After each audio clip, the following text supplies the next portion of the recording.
So it's been about a week, and I gotta tell you, there were a lot of things that I read up on, got prepared for, and yet there were still a lot of things that there was no way I could have been prepared for, couldn't have possibly anticipated. So I'm just kind of going through some of these things in real time, and I'm sure there will be more delightful surprises ahead. But that's where we are right now. Thankful to be up and out, just over a week out, and have my first follow-up in a couple of days. So that should be promising. We'll go over all those things, tell you what I've learned so far, and what I'm hoping to experience in the near future. Short-term goals, right? Short-term goals for long-term success. Let's get it. What it do? The procedure's about 2.5 hours. Okay. So you usually show up an hour before surgery, 2.5 hours for the surgery, and then an hour in the recovery room. So now we're looking at probably 4.5 hours before you're ready to pick up. You are going to need a ride. Oh. Okay, is it game time? Right. Yep, Oh, game I- time. Yeah, we're busting out this bad boy. Freedom. All right, it's been 10 days to be exact. And wow, I gotta tell you, the first 7 days were killer.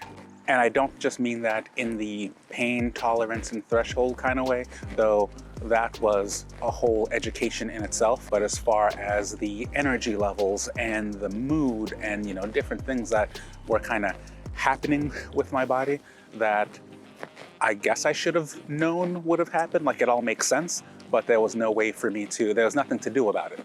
There was no way to prepare. It's just, this is what's going to happen, deal. Probably first and foremost was the pain. Holy crap. Now, I knew there was gonna be some pain, and folks had been kind of telling me, you wanna stay ahead of the treatment, stay ahead of the pain meds, and you'll generally just have a better time if you stay ahead of it. Now, I've said it before, I am not a fan of pharmaceutical drugs, so I wanted to wean off of the Oxy as soon as possible.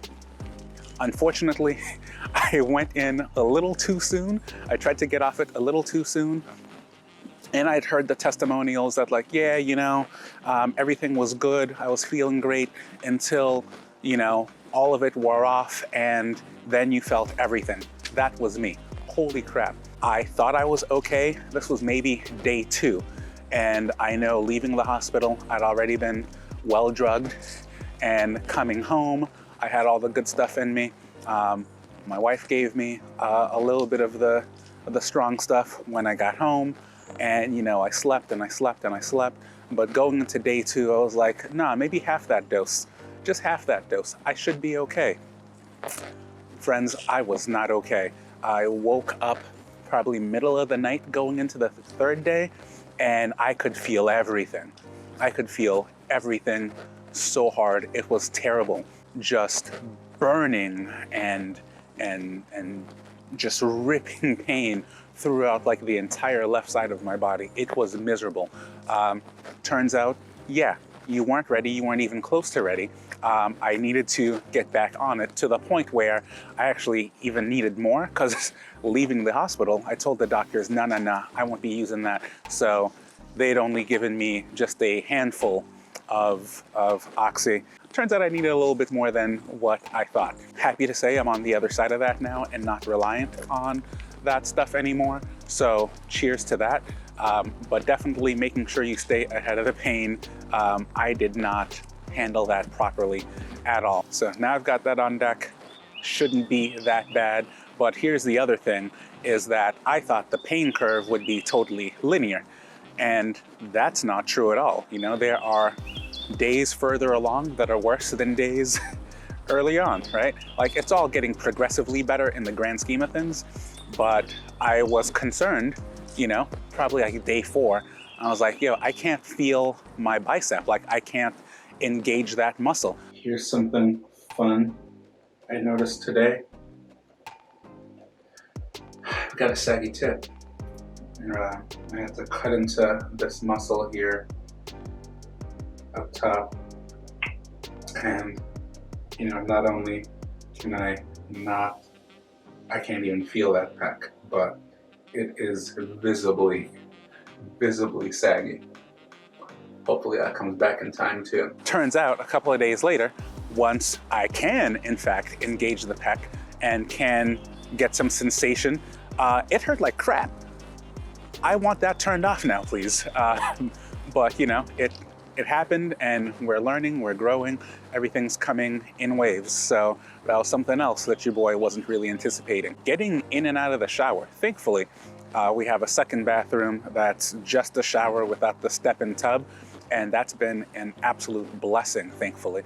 So getting in and out of that has been okay. I've got some tools to help me shower, to help me stay clean and hygienic best I can during this process.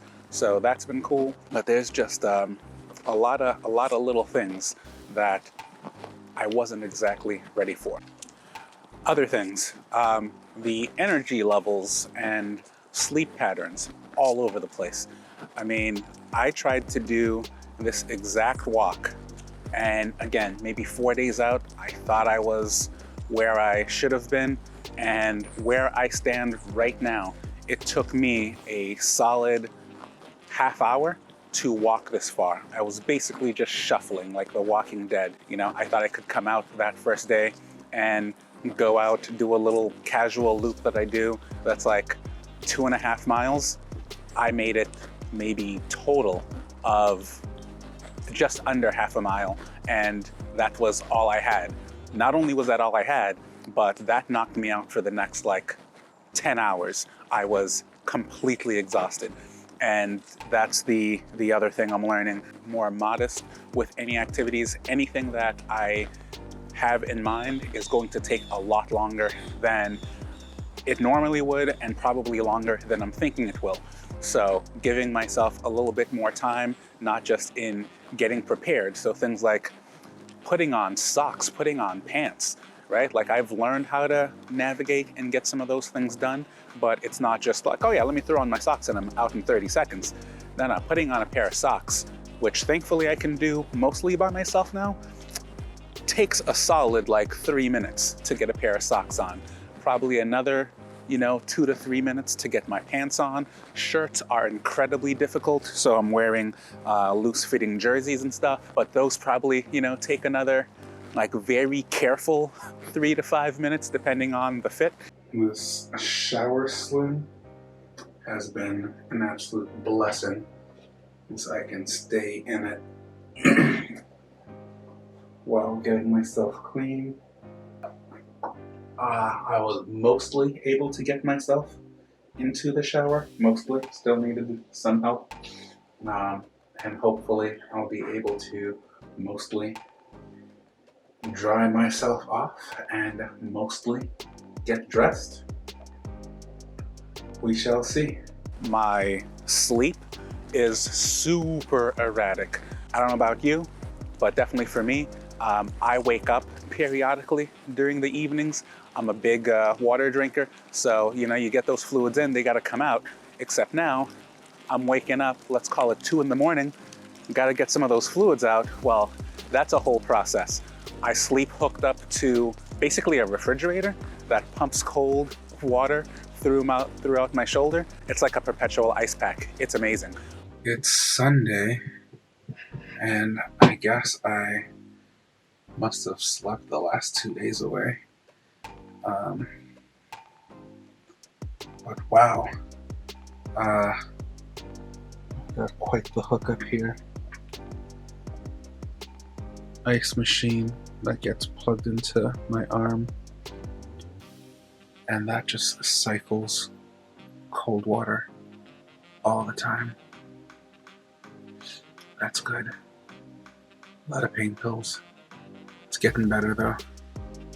I gotta squeeze my hand open and shut a couple of times. And move my neck. Oh my gosh. Sleeping's been rough. It's getting better though. It's getting better. But I need to unplug that and try not to make a mess all over the floor, and then shuffle my way over to the bathroom, do that. And then connecting it back, is a whole other thing.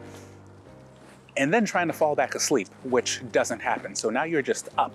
I can't lay down, so trying to get in a restful, comfortable position is semi-reclined, which is good for a little bit. It works for some people.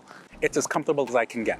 But outside of when I was on the Oxy, I'm not getting these like long stretches of, 8 hours of sleep or anything like that. I'm getting little bite-sized 2 to 3 hour bits of sleep and chaining those together at random times throughout the day. So more likely than not, I'm gonna finish this walk. I'm gonna be exhausted. I've got plans to get on the computer and try to edit some stuff, and I'm gonna do what I can, take a shower, but will probably be knocked out cold by 11 a.m., And that's just like the weirdest thing. I'm out cold in the middle of the day, wide awake in the middle of the night with no rhyme or reason. I am looking forward to getting my day-night cycles back, but patience, right? Like, patience, it'll come. No need to rush these things. Last thing I'll mention this time kind of goes hand in hand with the whole sleep thing is just generally how I am feeling day to day. Early on, there had been many days where I was, waking up from sleep, but not feeling great. Like I slept, but it wasn't restful sleep. It wasn't the wake up, refreshed, bright-eyed and bushy-tailed kind of sleep. It was just like, oh, what happened kind of sleep. How I'm feeling day to day, how my body is presenting and reacting day to day has been weird. Just being so sedentary is not something that I had done much of in the last couple of years. Even going back to about a month prior to the procedure, so basically right when the injury was at its most severe and I first saw ortho, I'd been basically shut down, right? So the consistency of having my morning workouts was gone, having a plan, having that structure was gone, and basically the pilot light has gone out, right? So now adding the limited mobility and trying to build a base back up to where I can move, can kind of get some structure. I don't need a rigid training plan to bring that feeling of accomplishment, that feeling of purpose, that is greatly diminished. And I know it's only been 10 days, so I'm giving myself some grace, trying to be very mindful of what I eat and how I eat. But, some of these things are just out of your control, especially if you're just being sedentary. I had heard that sitting was the new smoking, but now I'm feeling it because all I can do most days is just kind of sit there. And my body is definitely responding negatively to that. So I will continue to be patient and follow doctor's orders. I was not prepared for exactly what it would feel like to do basically next to nothing for this duration of time. We will hopefully get to start PT in a couple of days, hopefully after this upcoming visit. But either way, I'm gonna do what makes the most sense. I'm gonna trust the healthcare professionals and do what is advised to get me back to 100% and enjoy doing the things I like. So I don't want to jeopardize anything, but it is definitely taken me for a curve. Thankfully, when I do get out, I do have this to look forward to in my own backyard and can just escape to all of this. The season is right for it, and I can still get away and enjoy some of the pleasures. Of course, not how I used to. I did get a comment from one lady who had, where I had the socket damaged, she actually had the top of the bone damaged. So I didn't catch your name. I'm gonna put that up here, but I totally wanna hear more from you about how you're doing a little further ahead than I am. What are you, like 13 weeks out of surgery? So I'd like to pick your brain. I mean, I'm finding out things like sneezing, laughing, even yawning. Oh my gosh, yawning is probably the worst. It's like everything is vibrating on a molecular level and I feel like a creaky old battleship, man. Just like all the wooden planks just when I yawn, and it hurts like mad. Like, I couldn't have even prepared for that. Anyway, it's been real. Till next time, y'all. Out.